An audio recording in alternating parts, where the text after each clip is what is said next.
कर लेती हूँ। आपको पता है ना, मैं पहली बार आपको मिली भी तो वैसे ही थी, थानेदारनी बनके। तो मैं चटोरा अचार के बिजनेस पैसे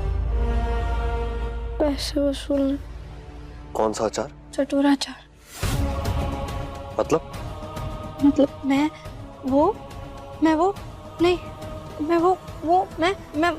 बुलबुल, ठीक से समझाओ।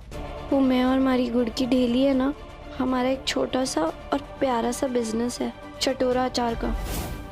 तो हमारी गुड़ की ढेली बहुत चोखे चोखे अचार बनाती है। और तुम क्या करती हो?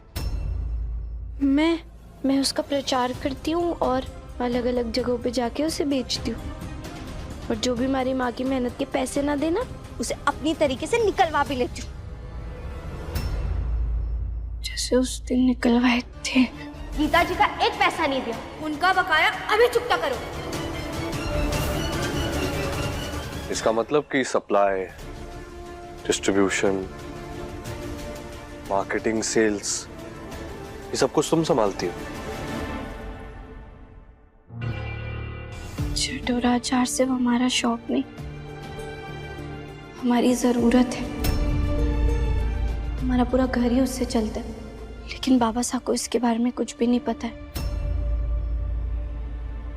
इसका मतलब कमाल की बिजनेस वुमन हो तुम।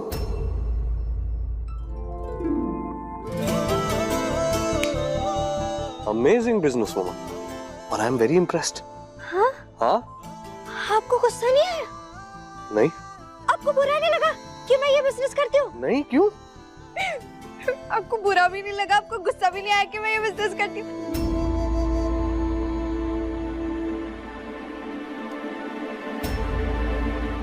लेकिन पता है, बाबा साहब को पता चलेगा तो वो तो बहुत गुस्सा करेंगे, क्योंकि इतना छोटा बिजनेस करना उनके रजवाड़ी शान के एकदम खिलाफ है। इसीलिए हमने उनसे ये बात छुपा कर रखी है। पर मैं माँ सास से ये बात नहीं छुपा सकती, मुझे उनसे इजाजत लेनी होगी। बुलबुल, जिस काम के अंदर मेहनत, लगन, ईमानदारी, कलाकारी, हुनर हो, उस काम के लिए माँ मना नहीं करेंगी। मुझे तो गर्व है बुलबुल। आजकल औरतों के हुनर को उनका शौक बोलकर ना छोटा आंकने की कोशिश की जाती है, लेकिन इसी शौक को नहीं, इसी हुनर से औरतें अपना घर भी तो चला रही हैं।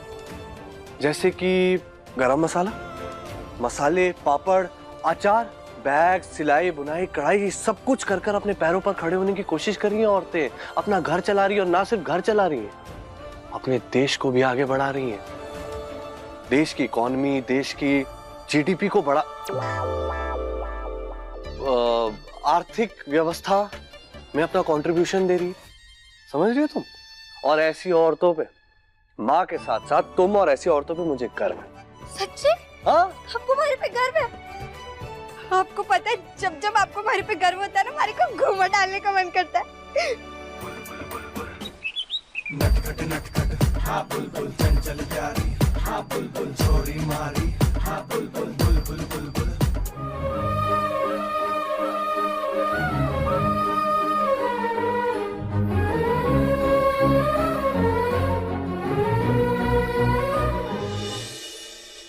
बुलबुल, अपने परिवार के प्रति प्यार और जिम्मेदारी समझ के चीजें करोगी तो आराम से हो जाएगा, फिर कोई दिक्कत नहीं होगी।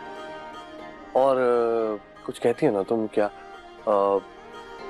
बुलबुल एक बार कुछ ठान लेती है तो करके ही रहती है। हाँ, मैंने भी ठान लिया कि मैं अपने चटोरा अचार के बिजनेस को बहुत ऊपर तक लेके जाऊंगी। पूरे राजस्थान में वर्ल्ड फेमस होगा हमारा चटोरा अचार, और हर घर लेगा इसकी चटकार। Tick tock. अरे बिल्कुल होगा। और तुम्हारे इस चटोरा अचार को एक्सपैंड करने के लिए अगर तुम्हें मेरी कोई जरूरत पड़े या मदद की जरूरत हो तो बेझिझक बोलना, मैं हूँ तुम्हारे और तुम्हारी माँ के साथ, हमारी माँ के साथ।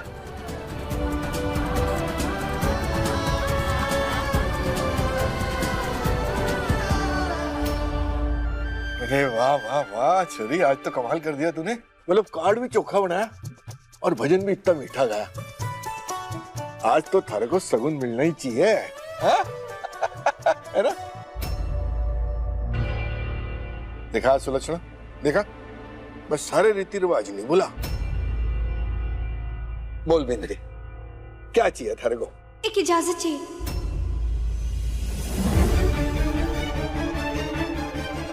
आपसे। इजाजत?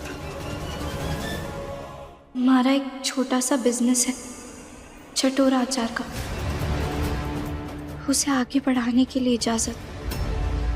मैं और हमारी गुड़ की डेली बहुत मेहनत से और बहुत लगन से एक चटोरा अचार का बिजनेस चलाते।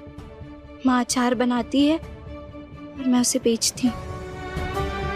मैं जानती हूँ कि ये ससुराल ही अब मेरा घर है और हमारी बीनी बनने की जिम्मेदारी सबसे ऊपर है। लेकिन हमारी माँ भी तो हमारी जिंदगी है ना, और हमारी जिम्मेदारी भी। मैं बस इतना चाहती हूँ कि मैं अपने अचार के बिजनेस को थोड़ा और आगे ले जाऊँ। हमारी माँ ही हमारे लिए सब कुछ है, इसलिए हमारे लिए ये अचार का बिजनेस चलाना और भी ज्यादा जरूरी है। इजाजत इसी की चाहिए हमारे को आपसे।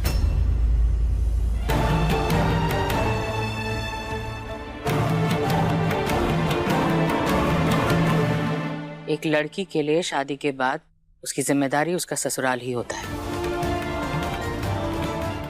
और वैसे भी एक बींदनी की जिम्मेदारी तो तुम निभा नहीं पा रही, साथ में एक बेटी की जिम्मेदारी कैसे निभाओगी? पहले एक अच्छी बींदनी बन के दिखाओ, फिर जो करना है कर लेना। मेरे को लगता है कि बेंदनी को एक मौका मिलना चाहिए, और मेरे को पूरा विश्वास है ये छोरी कर लेगी। कैसे कर लेगी? 2 कश्ती में अगर पांव रखेगी तो कश्ती तो डूबेगी ही ना, और खुद भी डूब जाएगी। ससुराल की कश्ती भी डुबाएगी और साथ में मायके की भी। नहीं कर पाएगी। मैं नहीं चाहती कि माँ, मुझे कुछ कहना है।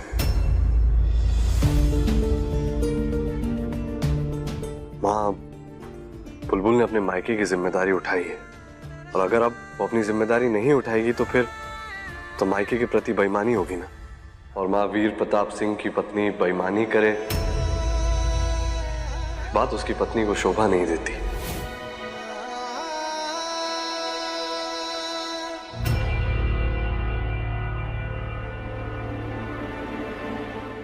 अगर माँ परमिशन नहीं दे रही है तो आप लोग जिद करके उन पर प्रेशर क्यों डाल रहे हैं? एक बात बता, क्या कारण है कि ये बिजनेस करना तेरे लिए इतना जरूरी है कि तू बिना डरे बिना झिझके मेरे सामने खड़े होकर इसकी इजाजत मांग रही? एक कारण बता। हमारी गुड़ की डेली।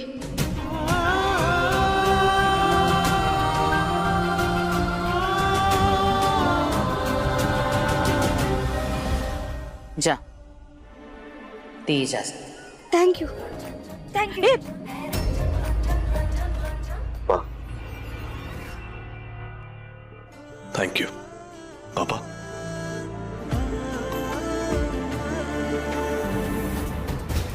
खाना बनाना तो आता है ना?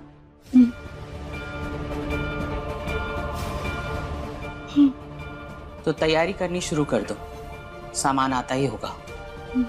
मुझे कोई गलती नहीं चाहिए।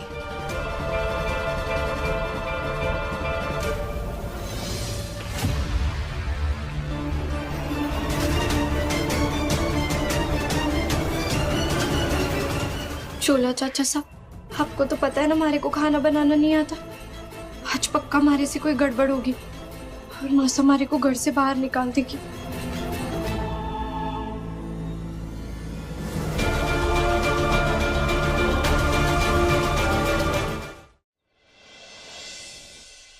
घर से निकाल देंगे? लेकिन ये तो अच्छी बात है ना, तू भी तो इसी के बहाने ढूंढ रही थी। हाँ? अरे बुलबुल, थारे 18 साल से कम उम्र होने के बावजूद भी थारे शादी वाली बात बाहर ना आ जाए और थारे सासरे में से कोई जेल भी ना जाए। ओले, मैं तो ये बात भूल ही गई थी। यहाँ से निकाले जाने के लिए जो नींबू पानी पीकर नशे में होने का नाटक किया था, वो तो बुरी तरह फेल हो गया। जब आप शराब पीते हो ना, तो आपके मुंह से स्मेल दूर तक आती है, और तुम्हारे पास आने पर फूलों सी खुशबू आ रही थी। थानेदार साहब, हमारे सासरे वालों के लिए मुझे ये घर छोड़ना पड़ेगा। मैं खाना बनाऊंगी, लेकिन इतना खराब बनाऊंगी कि मासा खुद मुझे सबके सामने डांटेंगी। और तभी उसी वक्त मारे को गुड़ की ढेली के साथ पुष्कर भेज देंगी। बचपन से ही मारे को ब्याह करने का, एक अच्छी बीवी, अच्छी पत्नी बनने का और सारे रीति रिवाज करने का कितना शौक था। तो और आज जब मारे को एक अच्छा पति मिला है, इतने प्यार करने वाले लोग मिले, तो मैं खुद ही अपनी किस्मत को ठुकरा रही हूँ। बुलबुल, अगर सच्ची में थारे को इतना बुरा लग रहा है तो एक और बार सोच लेना।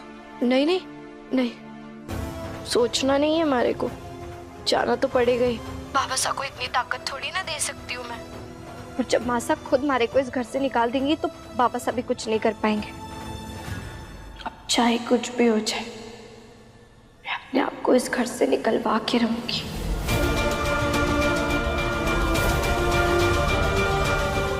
मैं करती हूँ तुझे फोन। देखो माँ जिस रस्म के बारे में कह रही थी ना, मुंह दिखाई की रस्म, कोई गलती नहीं होनी चाहिए। सॉरी थानेदार साहब, आपने बोला था कि कोई गड़बड़ नहीं होनी चाहिए, लेकिन आपके ही खातिर मुझे ये बड़ा कदम उठाना पड़ेगा। चाहे फिर आप हमारे से सारे रिश्ते क्यों ना तोड़ लें।